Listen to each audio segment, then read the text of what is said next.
So man mo ang yesterday's ganap day no. So naggrocery mi ni auntie and with uncle. So gituyok-tuyok ko nila diri sa Nortelia day kay gibe kay kusinati diring lugar day. Nagdawom jud ko day nga gamay ra gining Nortelia day pero pag adto na ko aning mga different stores nila day na amaze po ko day kay daghan magaditindahan diri. So moto siya day no kay naka-desisyon lagi ako konting nga mag-grocery na siya kay nahutdan lagi sila stock so moto nanulod bigla ilahi nga mga store. So diri gid day nami say ko day kay mga prutas day nga wala pa na ako nakita sa Pinas day pero nakita na ko diri. Pero isa gid sa ako nabiliban day kay wala mo koy kwarta day. So moto siya day na window shopping ra ko day.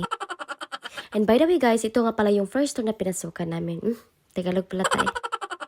So muna siya dahil sa Daisy na busy sa artificial nga mga bulag.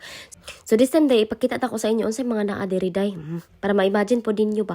So kana siya day, nalimot ko unsa na siya basta kay naguyod-guyod na siya na.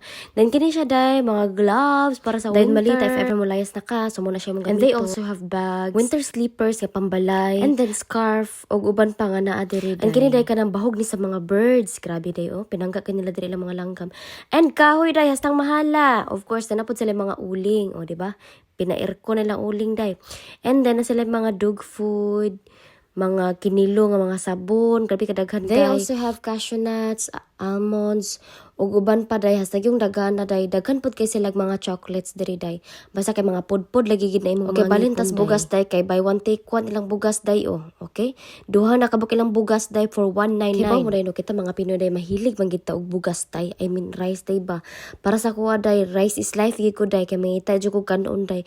Pagabot pa gid nako diri day na but lang gid day lahi ra gid ang pagkaon sa Asian day ba. So wala pa binaglangan ani day nato na mis counter kay magbayad na mi kay mo na pud miglain nga store. So next drop na mo dito na pud mi sa Ika store. Ayan day, so muna siya ang Ika store day. Ang Ika day is mura siya SM kung sa Pilipinas. Kana bitaw ang sulod day kay mga grocery, ug uban pa mga basta daghan gyud pa mga pagkaunan ug uban. Actually day wala na pud binaglangan ani kay daghan kay migadtuan. So diri day gipalit ra pud namo ang mga kailangan kayo kay ako anti magluto man gud siya on Saturday ug kanang pagbinignit daw siya day, daghan kay siya glutoon.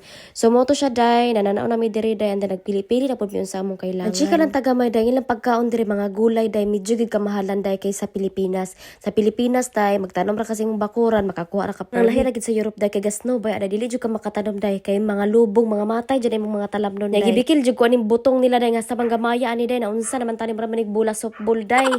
Balanghoy, nasulay balanghoy diri og saging hilaw. Binignit ba ta yung Sabado para na i-dessert? Moto siya day no wala pud mi naglangan-langan day kay napa pud mi lain adtuan day. Di ba kay lang ka share diri day kay butang ni may mga gipamalit di mo dagan na din na siya day tanawa day. Oh, paspas kay dili na pud mi ana day kay napabit mi lakaw pagkahuman. So pag human na mo na City Gross day, nanlakaw na pud mi sa lahi nga store. Ya pag human ato day ni ani pud mi diri sa apotikit day. Apotikit day kanang mura ni siya og kanang mga pharmacy ko sa Pilipinas pa day. Gipetan ko sa kuang ko diri og kanang spray sa kanang sinus day kay nabi ako'y sinus. So mo na siya day oh. Grabe day effective kay na siya day kay pag spray pa lang ako day pagkatotod na wala gid akong pingot. Tapos na sila gitawag nga kanang scanner day o kanang magpalit bitaw ka day scanner nimo day. Para na day oh scan mo ng mga QR code ana day mo gawas na ng price. So daghan kay mga prutas pod nila diri day. Pero grabe day na amaze ko silang strawberry kay grabe ka mahal day. Tas namis po ko nilang strategy day ba nga ibutang bitaw ng mga karton diha tapos mugawas ra ilang mga product niya kung sa Pilipinas pa day kung magpalit kog kinilo-kinilo or mga gramo-gramo lang isa ka buok moadto ka dito sa kwan tanay mga timbangan tapos tagaan ka nila kung pilay price diri day ay sariling sikap day na mag scan ka diha day mag touchscreen ka diha lalahi ra jud day. Yan napod sila iba na saging diri day. Kay bawo mo day kay nakabutan diri nga sulat pwede daw kuno magkuha ang mga bata ay kay akong height day kay bata man day sa motor ay nakakaon kog saging dalami kaayo. Nakakaon ang unggoy day. And actually guys, no napod sila ready-made nga mga pizza diri. Inyuhara na siyang i-oven, maluto na pud na siya. Napod sila pan diri day nga stang banto kalupig pay bato, di ba? Pwede na idokdok sa ulo. Ya hapit na po di mahuman aning panahon na day so ngaon sa amig ice cream gilibre kong Auntie Daisy. Thank you te. So moto siya day among ganap ana nga adlaw. So wala po mi nagdugay day kay manglakaw pa pud mi na pud mi lain nga errands charas. So thank you so much for watching. This is your #Michelle's Adventure in Sweden.